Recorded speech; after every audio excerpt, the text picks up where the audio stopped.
I jokingly asked my neighbor to marry me, the weathered rancher called out during the town gathering, tipping his hat with nervous laughter toward the black woman standing at her fence line. And the black woman said, I thought you'd never ask, rancher. The crowd fell silent.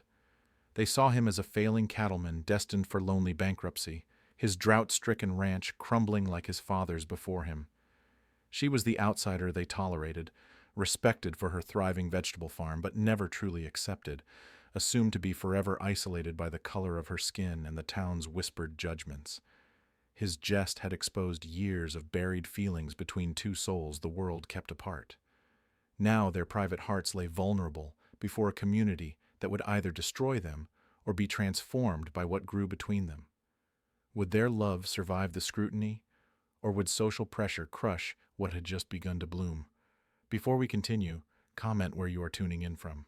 Perhaps we will publish a story there. The drought had claimed another of Sam Creek's cattle that morning.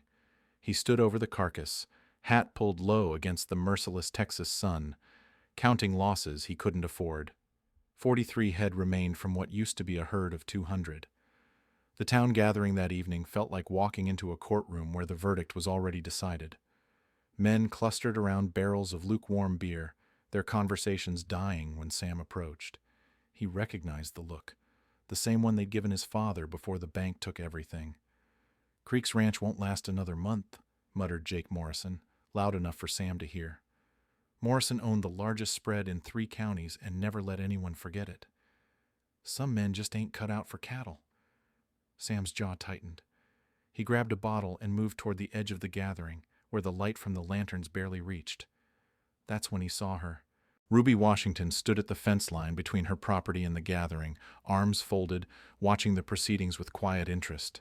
Her vegetable garden stretched behind her in neat, thriving rows. Even in the worst drought anyone could remember, her plants flourished. The sight of abundance so close to his failure stung. Look at Creek, Morrison continued, emboldened by his audience. 35 years old and still living like a hermit. No wife, no family, can't even keep his cattle alive. Laughter rippled through the group. Sam felt heat rise in his chest. The bottle felt heavy in his hand. Maybe he's waiting for the right woman, called out Bill Turner, the blacksmith. Though Lord knows what woman would want a man who can't manage his own ranch. More laughter. Sam's vision narrowed. The faces around him blurred into a mass of judgment and mockery. Years of struggle, of watching his father's dream crumble, of fighting alone against forces beyond his control, all crystallized into this moment. He stood up straighter, his voice carried across the gathering, clear and defiant. I jokingly asked my neighbor to marry me. He tipped his hat toward Ruby with nervous laughter. The crowd turned to follow his gaze. Ruby straightened. Her dark eyes met his across the distance. Time stretched between them like a held breath. And the black woman said, I thought you'd never ask, rancher. The silence that followed felt heavier than the drought itself. Ruby hadn't actually spoken, but her expression said everything Sam had claimed. Years of unguarded feeling flickered across her face before she composed herself. She nodded once, slowly, then turned and walked toward her house. The men stared after her retreating figure, then back at Sam. Morrison's mouth hung open. Bill Turner set down his beer with deliberate care. You serious about that, Creek? Turner asked finally. Sam's stomach dropped. What had started as desperate bravado now felt like standing at the edge of a cliff. Ruby's reaction had been real. The feeling behind it had been real. But admitting that to these men felt like handing them ammunition. Just making conversation, he said, but his voice lacked conviction. Morrison recovered first. He let out a harsh laugh. Well, I'll be damned. Creek's so desperate he's proposing to the vegetable lady. The spell broke. Men began talking again, but their voices carried an edge now. Sam caught fragments of whispered conversations, words that made his hands clench into fists. Judge Cornelius Hayes approached, his weathered face unreadable. Hayes had presided over every major decision in Dry Creek for 20 years. His opinion carried weight. Son, Hayes said quietly, you might want to think carefully about what you're saying, and who you're saying it about. The warning was clear. Sam nodded and excused himself, walking quickly toward his horse. But as he rode home, Ruby's face haunted him. The surprise in her eyes hadn't been shock at his audacity. It had been hope. Raw, unguarded hope that she'd tried to hide but couldn't quite manage. He'd known Ruby Washington for 3 years. She'd moved to Dry Creek with enough money to buy the Hendricks farm outright. No husband, no family, no explanation for how a woman like her had acquired such means. The town accepted her because they needed her vegetables, but acceptance and belonging were different things. Sam had always respected her work ethic. Her farm was proof that success was possible, even here, even now. But he'd never looked closer. Never wondered what dreams kept her working alone in those fields, or what hopes she carried behind her careful politeness. Now he couldn't stop thinking about that moment of unguarded feeling, about the way she'd straightened when he spoke, as if his words had struck something deep inside her. The next morning brought news that would change everything. A rider arrived before dawn, bearing a letter that would turn Sam's desperate jest into something far more complicated than either he or Ruby could have imagined. The rider brought more than just a letter. Martha Creek stepped down from the wagon with the bearing of a woman who had left Dry Creek as a girl and returned as someone else entirely. Her dress was fine wool, her boots polished leather. Success had transformed Sam's younger sister into someone barely recognizable. Sam hadn't seen Martha in 8 years, not since their father's funeral, when harsh words about debts and blame had driven a wedge between them that seemed permanent. "Hello, Samuel." She studied his weathered face and work-worn clothes. "You look tired." "What do you want, Martha?" She handed him an envelope sealed with wax. "Aunt Millicent died 6 months ago. Her lawyer sent me to find you." Sam's hands trembled as he broke the seal. Aunt Millicent had been their father's sister, a spinster who'd made her fortune in San Francisco real estate. She'd visited once when Sam was 12, staying just long enough to declare their father a fool and their ranch a lost cause. The letter's contents hit him like a physical blow.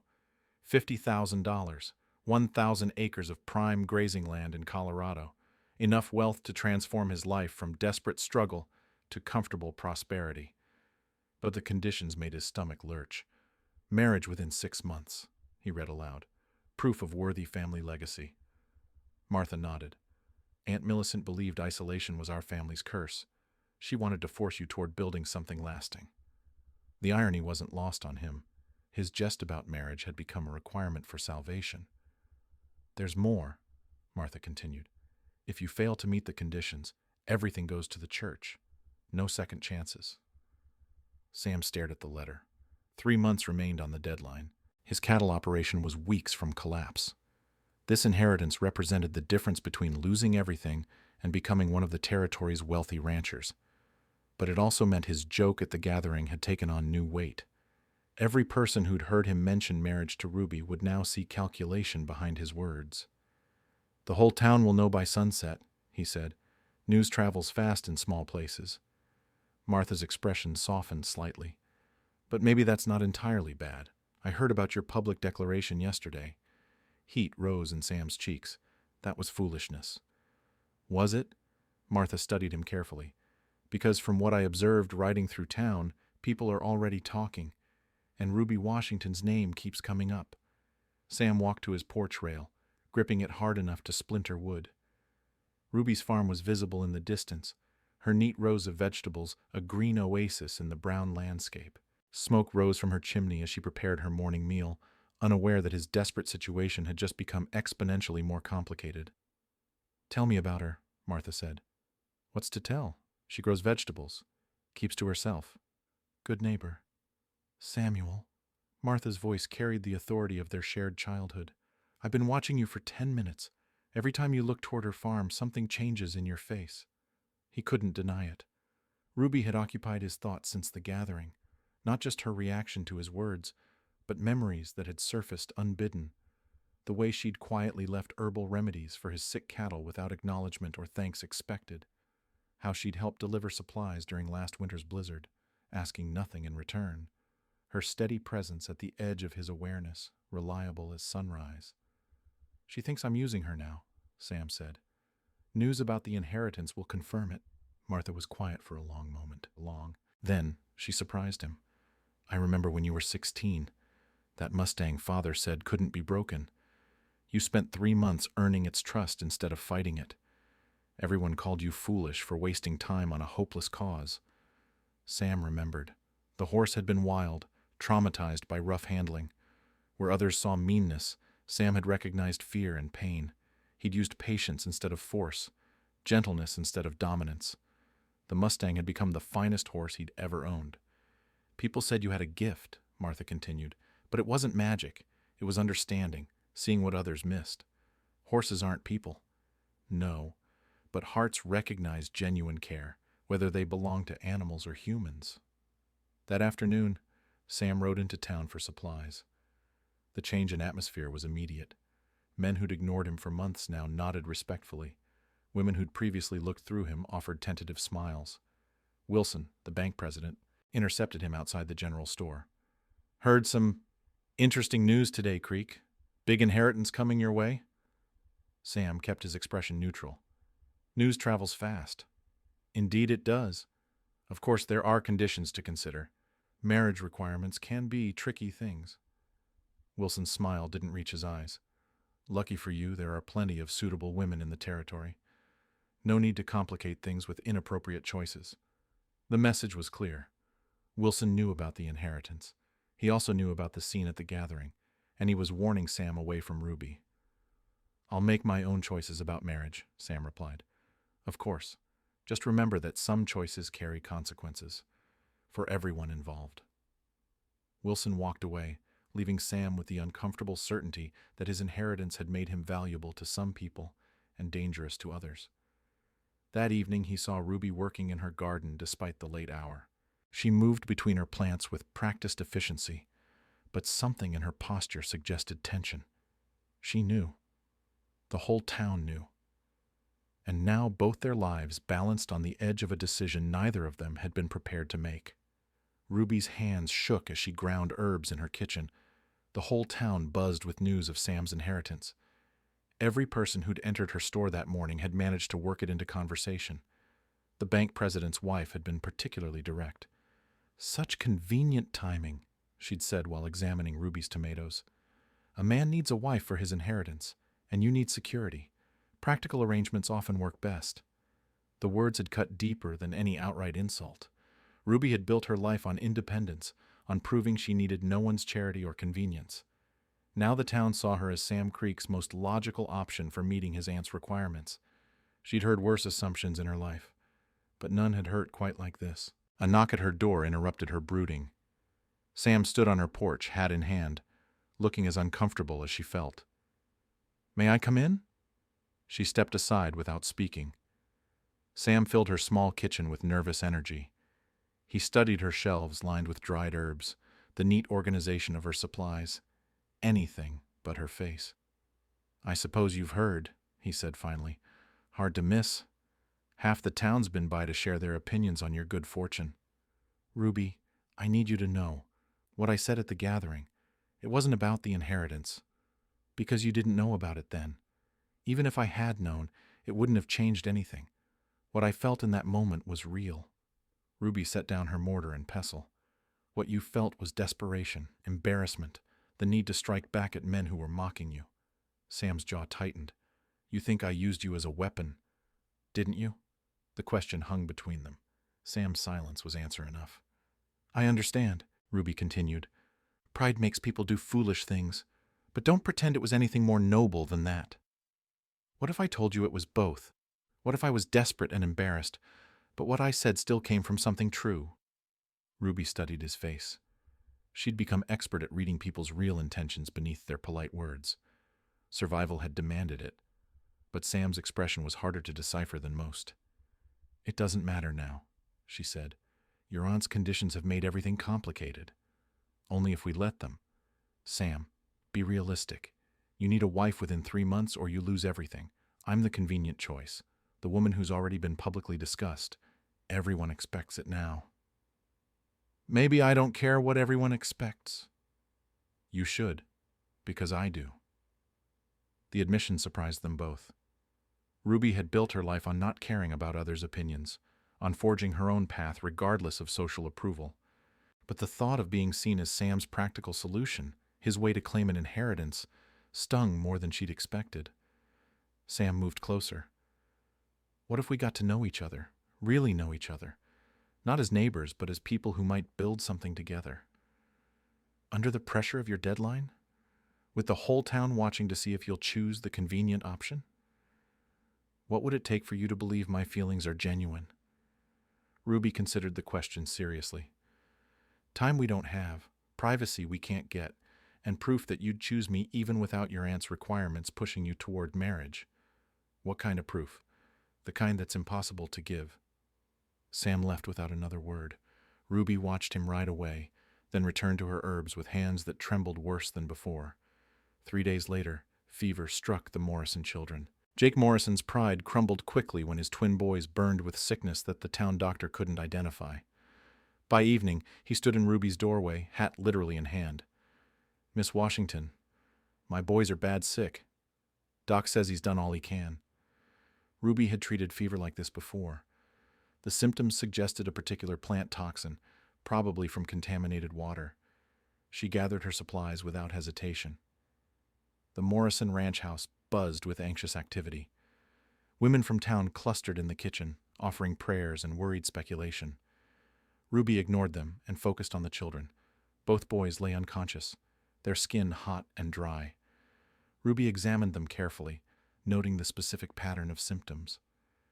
She'd seen this exact presentation twice before, years ago, in children who'd played near poisoned creek beds.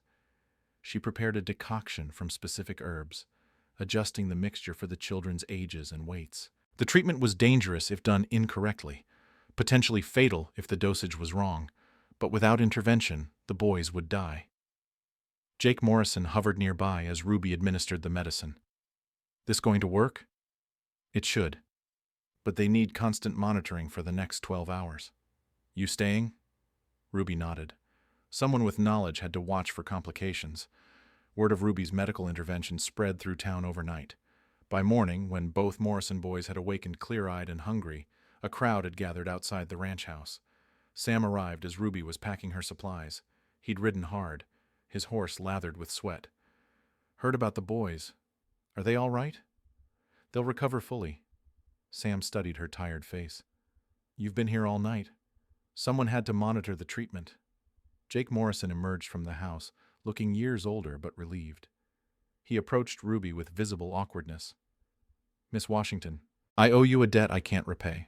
Those boys are everything to me. Ruby simply nodded. I also owe you an apology for things I've said, ways I've acted. A person who saves children deserves better than the treatment I've given you. The crowd murmured agreement. Ruby felt their attention like physical weight. Your knowledge saved my son's lives. Anyone who questions your place in this community is questioning me.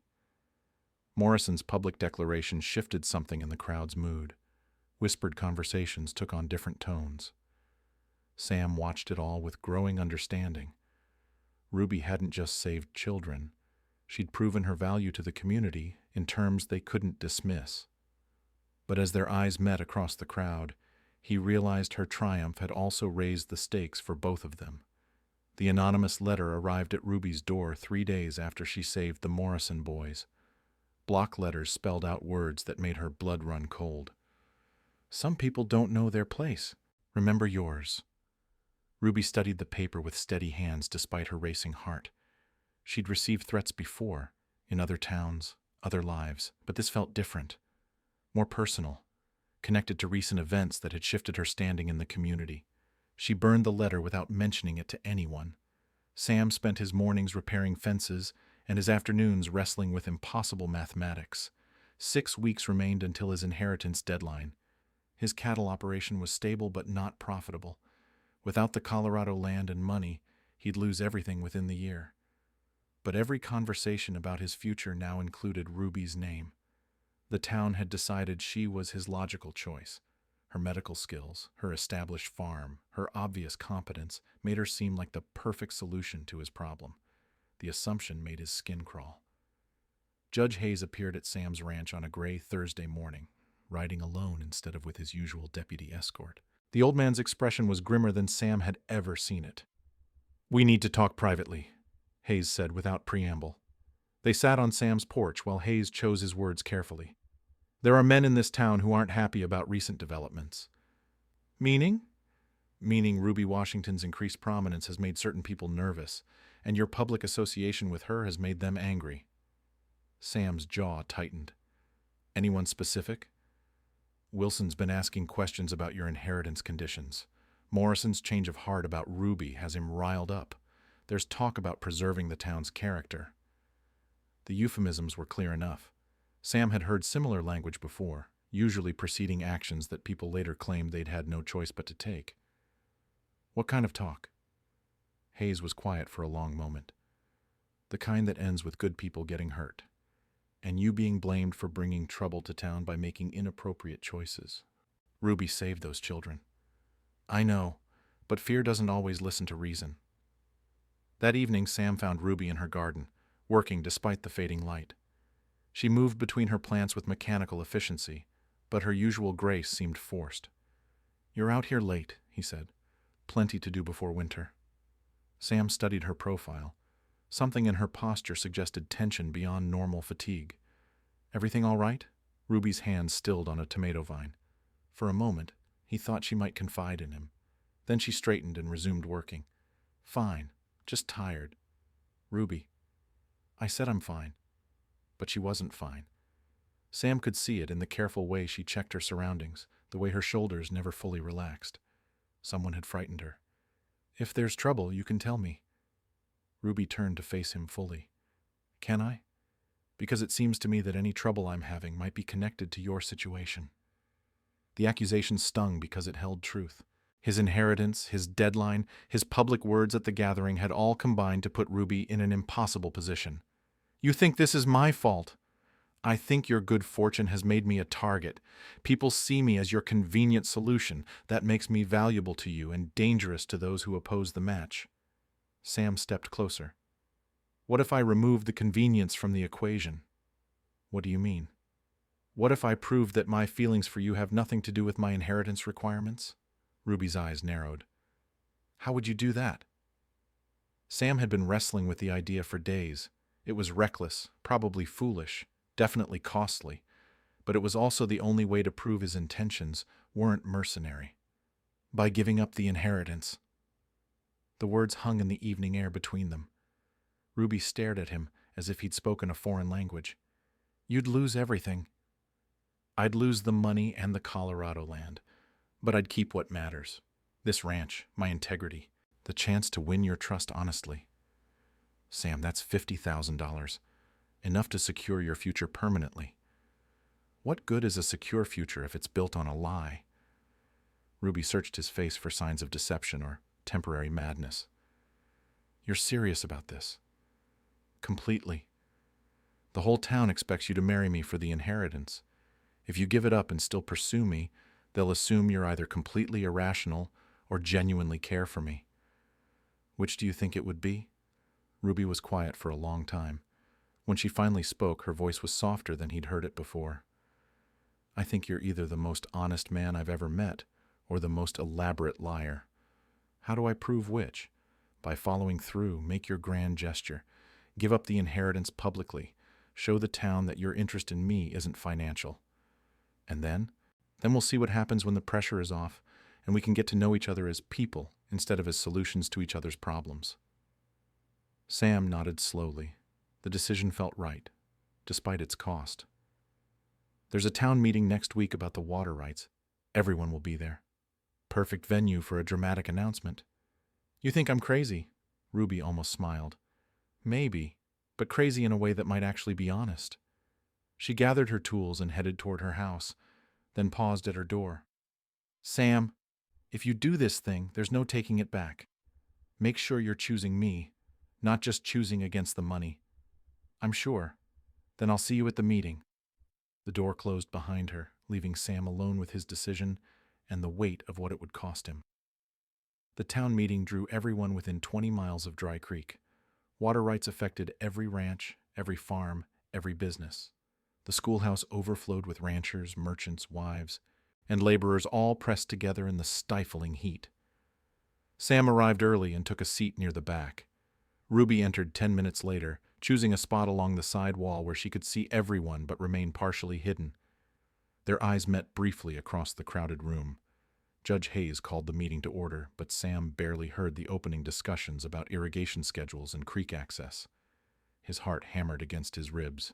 Once he spoke, there would be no retreat from the consequences. Wilson stood to address water allocation for the banking district.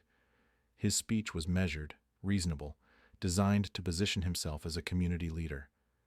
Sam studied the man's confident posture and remembered their conversation outside the general store.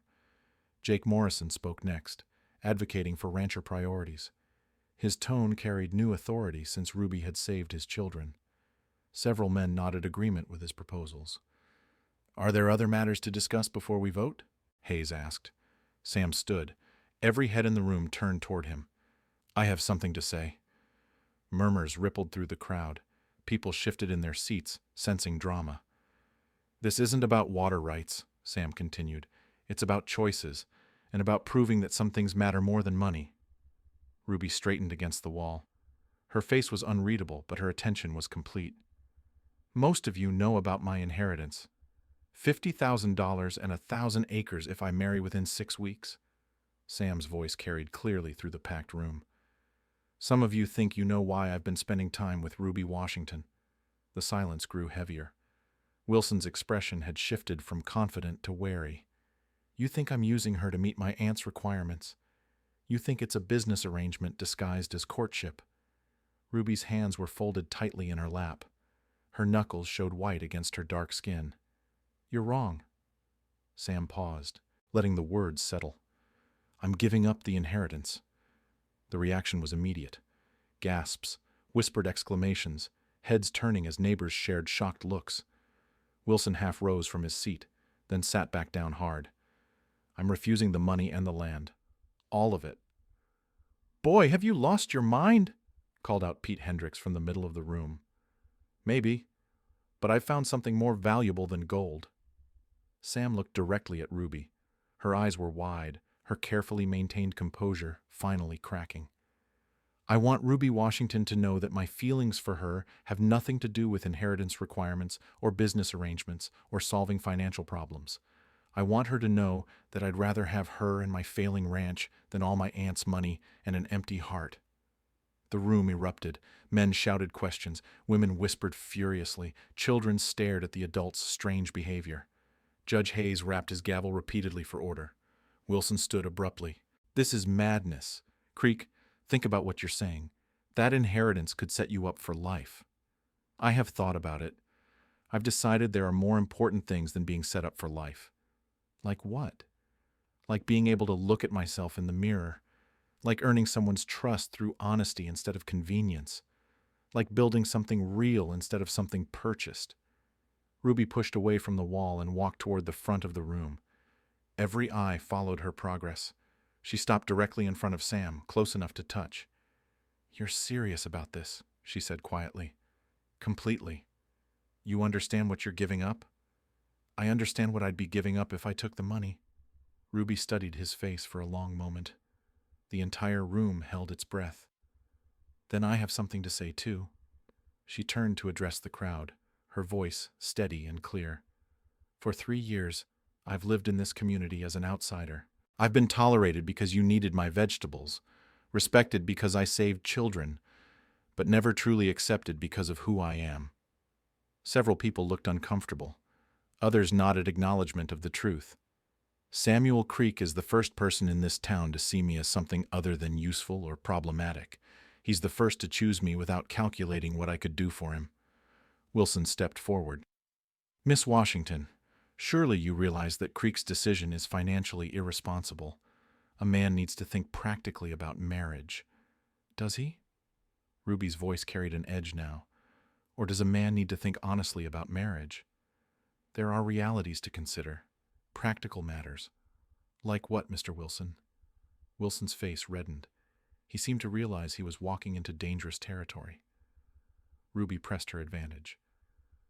"Are you suggesting that Samuel shouldn't marry me because I can't contribute financially? Because my background makes me unsuitable? Because the color of my skin makes practical marriage impossible?" The direct challenge hung in the air. Wilson opened his mouth, then closed it without speaking. Judge Hayes stood slowly. His weathered face wore an expression of grim satisfaction. Actually, there are some practical matters we should discuss. Mr. Wilson, would you care to explain why you've been so interested in Creek's inheritance conditions? Wilson's confident demeanor cracked. I don't know what you mean. I think you do. Just like you know why you've been meeting secretly with Morrison about railroad development plans. Jake Morrison jumped to his feet. What railroad plans? Hayes pulled a folder from his coat. Plans to purchase both Creek's ranch and Washington's farm for a railroad depot.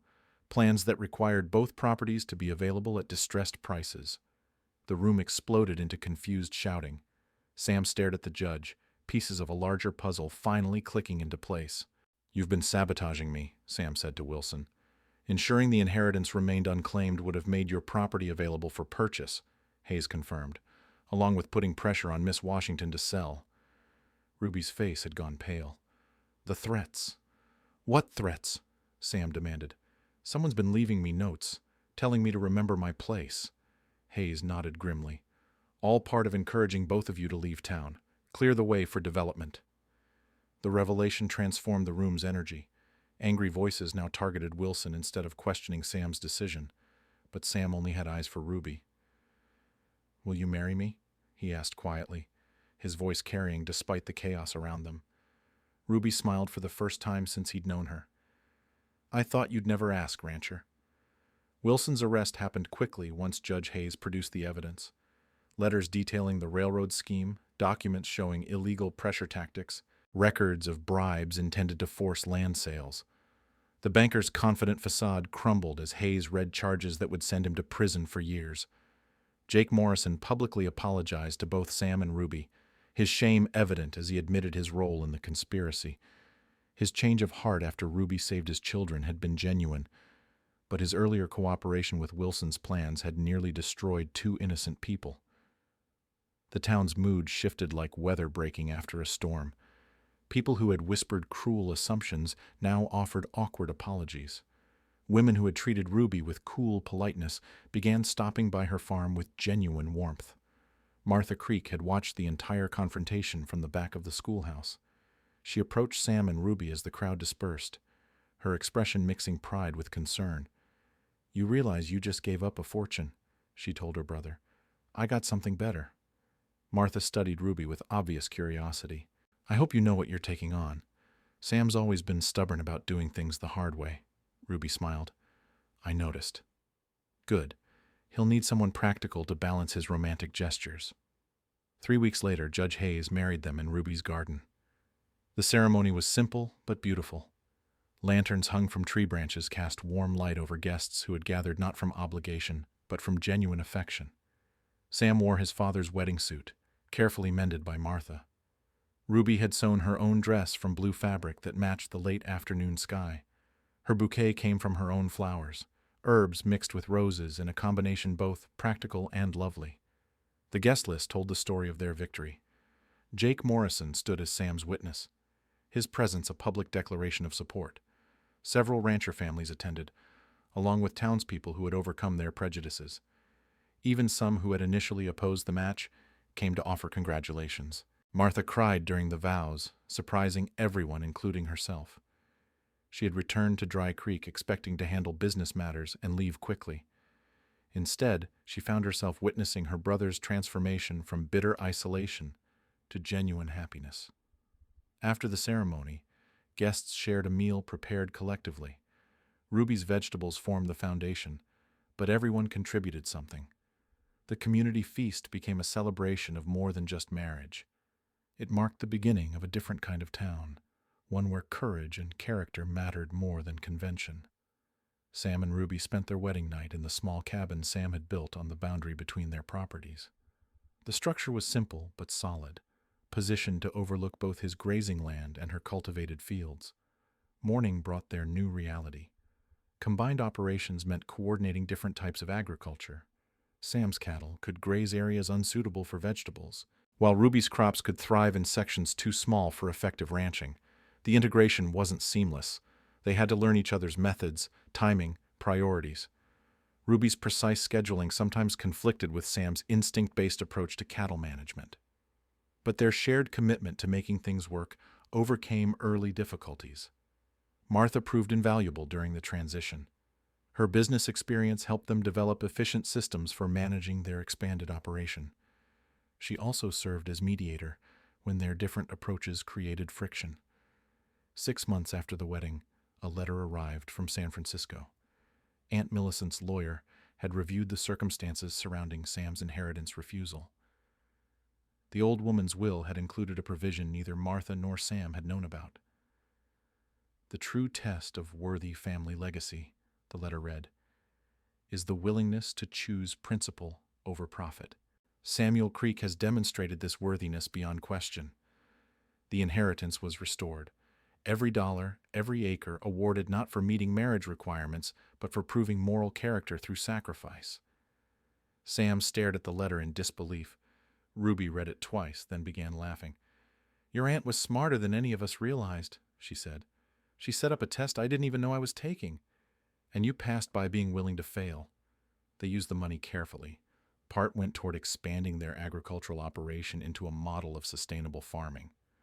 Ruby's knowledge of soil management combined with modern irrigation techniques to create something unprecedented in the region. The medical clinic they established became Ruby's special project. Her herbal knowledge, supplemented by formal medical texts, made her the most skilled healer within 100 miles. Children who might have died from fever or infection survived because of treatments she developed. Sam's expertise with horses evolved into a breeding program that attracted buyers from across the territory. His patient methods produced animals known for intelligence and stamina, rather than just strength. Martha remained in Dry Creek, managing the business aspects of their growing operation. The sister who had left in anger returned as an integral part of the family enterprise. 2 years after their wedding, Sam and Ruby stood in their expanded fields watching the sunset paint the sky in shades of gold and crimson. Ruby's pregnancy was just beginning to show, a promise of the next generation that would inherit all they had built together. "Do you ever regret giving up the inheritance that first time?" Ruby asked. Sam considered the question seriously. "Never. That decision proved something we both needed to know." "Which was?" "That love worth having is love worth choosing freely." Ruby leaned against his shoulder, watching their cattle graze peacefully among the vegetable rows. The integrated farm that many had thought impossible now thrived beyond anyone's expectations. Their love story had begun with a desperate jest and a sincere response. It had survived conspiracy, prejudice, and the pressure of impossible choices. Now it flourished in the soil of mutual respect, shared dreams, and the quiet miracle of two people who had chosen each other without reservation. In the distance, lights began appearing in Dry Creek's windows. The town that had nearly destroyed them now depended on their success for its own prosperity. The railroad that Wilson had schemed to bring eventually arrived, but on terms that benefited the entire community rather than enriching conspirators.